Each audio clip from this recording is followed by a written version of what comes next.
What up, y'all? This Nipsey Hussle, and I'm Hip Hop Official's Artist of the Week.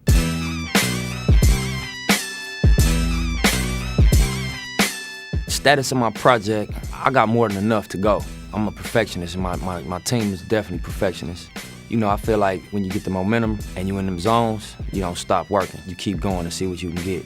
I done heard stories how like Jay-Z got public service announcement the day before he rapped his master of mixing it a Black album. Me personally, I just believe in just when you in a zone creatively, you just work.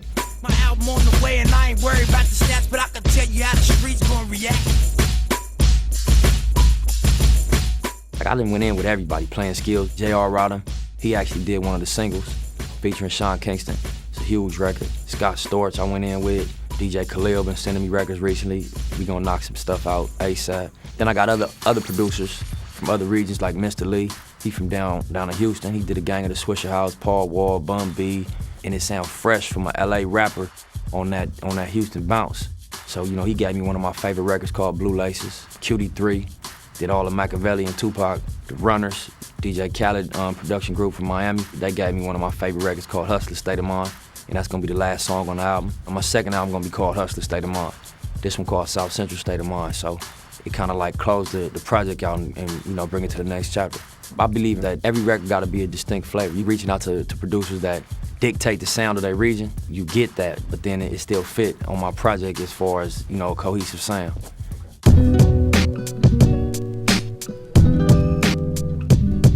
The part of the game that I feel is the hardest for an artist and just a person from the street is that I call it taking 2 steps back to take 10 forward. When you're dealing with a maybe versus a definite, when it comes to money, I know definitely for sure how I can go get some money today. With hip hop, it's a little bit like, okay, you gotta walk in faith. But that's the hardest part, like you can't really see where that line is. You just know that, okay, eventually this is supposed to pay off. But as far as what you come from, you know, I can go get some money right now, right here today, and go get some more money tomorrow, but it's not a career.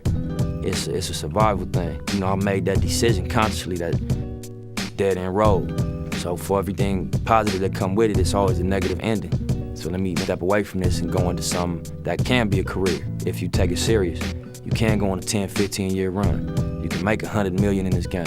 I don't know nobody that made 100 million in the street from our generation.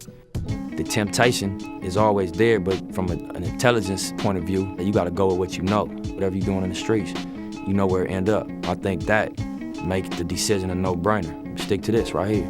And it's like now we closer to where we going than to where we came from. If I turn around, I got further to go back to where I started.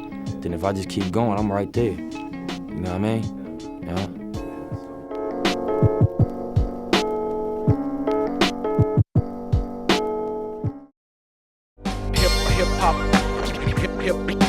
Hip hop official.